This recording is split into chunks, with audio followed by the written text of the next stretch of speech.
Banyak yang berpikir bahwa Hitler merupakan orang yang paling jahat dalam sejarah peradaban manusia. Hal itu dikarenakan dia telah melenyapkan 11 juta orang dalam catatan sejarah.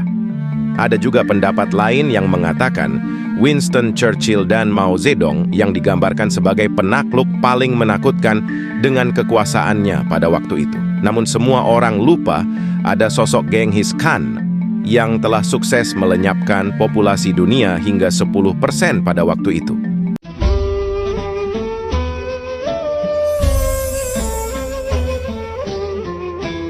Assalamualaikum warahmatullahi wabarakatuh. Genghis Khan, sang penakluk dunia. Genghis Khan adalah nama yang ditakuti oleh banyak orang di dunia. Dia adalah pemimpin Mongol yang berhasil membangun kerajaan terbesar dalam sejarah. Kekuasaannya meliputi sepertiga daratan di dunia. Siapa sebenarnya Genghis Khan? Bagaimana dia bisa begitu kuat dan mudah dalam menguasai musuh-musuhnya? Simak sampai tuntas kisah lengkap salah satu penakluk terbesar dalam peradaban manusia, Genghis Khan. Banyak yang berpikir bahwa Hitler merupakan orang yang paling jahat dalam sejarah peradaban manusia. Hal itu dikarenakan dia telah melenyapkan 11 juta orang dalam catatan sejarah. Ada juga pendapat lain yang mengatakan Winston Churchill dan Mao Zedong yang digambarkan sebagai penakluk paling menakutkan dengan kekuasaannya pada waktu itu. Namun semua orang lupa ada sosok Genghis Khan yang telah sukses melenyapkan populasi dunia hingga 10% pada waktu itu. Mereka bahkan tidak ada apa-apanya jika dibandingkan dengan luas dan besarnya pengaruh Genghis Khan pada waktu itu.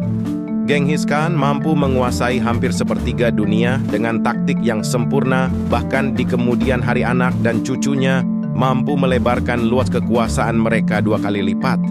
Jika dibandingkan dengan luas ketika dia masih hidup, dia mampu melakukan semua itu dengan taktik kavaleri yang efektif dan menggunakan strategi inovatif seperti pergerakan cepat, perang psikologis, dan pemanfaatan sumber daya musuh. Sejarah kemudian mencatatnya sebagai penakluk terbesar tanpa tanding. Genghis Khan lahir dengan nama Temujin sekitar tahun 1162 di daerah pegunungan Mongolia. Nama itu berarti pandai besi atau tukang besi. Dia adalah anak dari seorang kepala suku kecil yang bernama Yesugei. Ketika Temujin berusia 9 tahun, ayahnya diracun oleh suku Tatar yang bermusuhan. Temujin dan keluarganya kemudian diusir oleh suku mereka sendiri dan harus hidup dalam kemiskinan dan kelaparan. Temujin belajar berburu dan bertahan hidup di padang rumput yang keras. Temujin muda secara resmi memiliki 6 orang istri.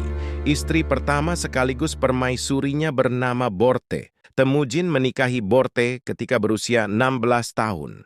Namun, tak lama setelah pernikahan mereka, Borte diculik oleh suku Merkit yang bermusuhan dengan suku yang dia pimpin. Temujin tidak menyerah untuk menyelamatkan istrinya. Dia bersekutu dengan beberapa suku lain dan berhasil mengalahkan Merkit dan mengembalikan Borte. Dari saat itu, Temujin mulai memperluas pengaruhnya di antara suku-suku Mongolia. Dia menunjukkan kemampuan sebagai seorang prajurit dan pemimpin yang tangguh dan cerdik. Dia juga mengadopsi beberapa anak dari suku lain untuk mempererat hubungannya dengan mereka. Selain memiliki Borte sebagai permaisuri utama, Temujin tercatat memiliki sekitar 500 selir yang berasal dari berbagai suku dan bangsa yang ditaklukkannya. Mereka adalah wanita-wanita yang dijadikan sebagai tempat persemaian benih dan di kemudian hari digunakan sebagai alat propaganda politik penyebaran kekuasaan. Genghis Khan juga memiliki banyak sekali anak perempuan, tetapi mereka tidak dicatat dengan baik dalam sejarah. Beberapa anak perempuan yang terkenal adalah Alakai, Khutulun, dan Altalun. Mereka memiliki peran penting dalam politik dan militer Kekaisaran Mongol. Genghis Khan menggunakan anak perempuannya untuk memperluas kekuasaannya dengan cara yang cerdik dan strategis. Dia menikahkan anak perempuannya dengan para pemimpin suku atau negara yang ingin dia taklukkan atau jalin kerjasama. Dengan cara ini, dia bisa memperoleh kepercayaan, kesetiaan, dan pengaruh dari para menantunya. Dia juga bisa mengirim anak perempuannya sebagai duta besar atau wali kota untuk mengurus wilayah-wilayah yang sudah ditaklukkan. Menurut beberapa pakar sejarah dunia, Genghis Khan memiliki jutaan keturunan yang tersebar di seluruh dunia, terutama di Asia. Ahli genetika memperkirakan bahwa tidak kurang dari 16 juta laki-laki atau sekitar 0,5% dari populasi laki-laki di bumi berkaitan secara genetik dengan Genghis Khan. Kamu harus mulai bertanya pada dirimu, apakah kamu memiliki garis darah keturunan Genghis Khan? Karena dia merupakan salah satu leluhur paling umum dalam sejarah manusia. Pada tahun 1206, Temujin diangkat sebagai pemimpin tertinggi suku-suku Mongolia dalam sebuah pertemuan besar yang disebut Kurultai. Dia diberi gelar Genghis Khan yang berarti penguasa universal atau penguasa tertinggi. Genghis Khan kemudian memulai kampanye militer untuk menaklukkan wilayah-wilayah di sekitarnya. Dia menggunakan strategi yang canggih dan inovatif, seperti menggunakan mata-mata menyebarkan propaganda, membagi pasukannya menjadi unit-unit kecil yang gesit, dan mengejutkan musuh dengan serangan mendadak. Dia menjelma menjadi seorang dengan pengaruh yang sangat besar. Genghis Khan berhasil menguasai sebagian besar Asia, termasuk Cina, Korea, Asia Tengah, dan Timur Tengah. Dia bahkan mencapai Eropa Timur dan menghancurkan beberapa kerajaan di sana.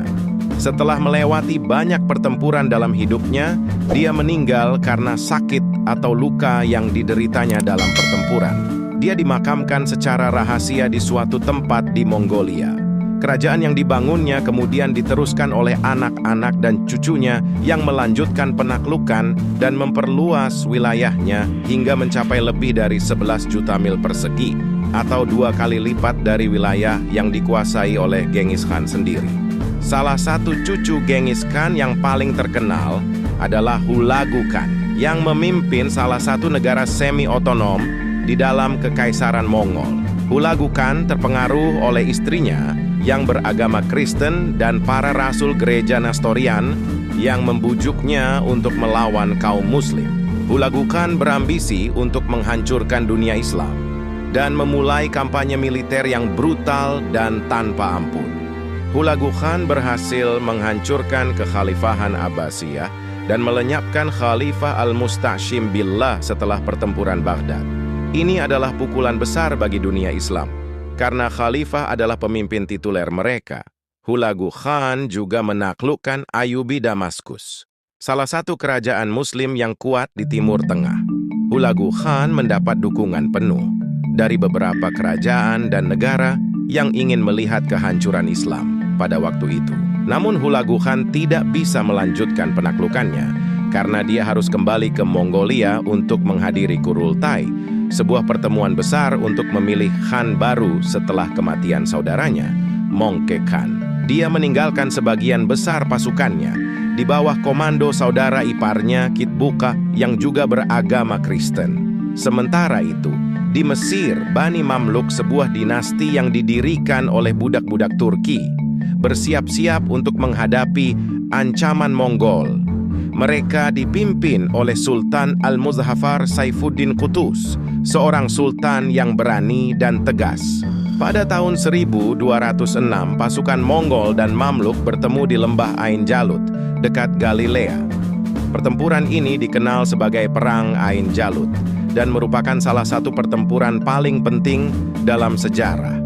Pasukan Mongol memiliki keunggulan dalam jumlah dan persenjataan, tetapi pasukan Mamluk memiliki keunggulan dalam strategi dan moral. Mereka menggunakan taktik tipu muslihat untuk menarik pasukan Mongol ke dalam perangkap dan kemudian menyerang mereka dengan ganas. Pasukan Mongol kalah telak dan berhasil dipukul mundur. Perang Ain Jalut adalah perang pertama yang berhasil menghentikan laju penaklukan Mongol dan menandai awal kemunduran mereka. Perang ini juga menyelamatkan dunia Islam dari kehancuran dan membuka jalan bagi kebangkitan Bani Mamluk sebagai kekuatan baru di Timur Tengah. Nah, itu dia. Sekilas tentang sejarah seorang tokoh yang bernama Temujin, atau lebih kita kenal sebagai Genghis Khan, bersama anak cucunya melakukan invasi di sepertiga dunia. Semoga kisah ini bisa menghibur kalian dan kita semua bisa mengambil pelajaran dari kisah ini. Sekian, dan sampai jumpa kembali di lain kesempatan.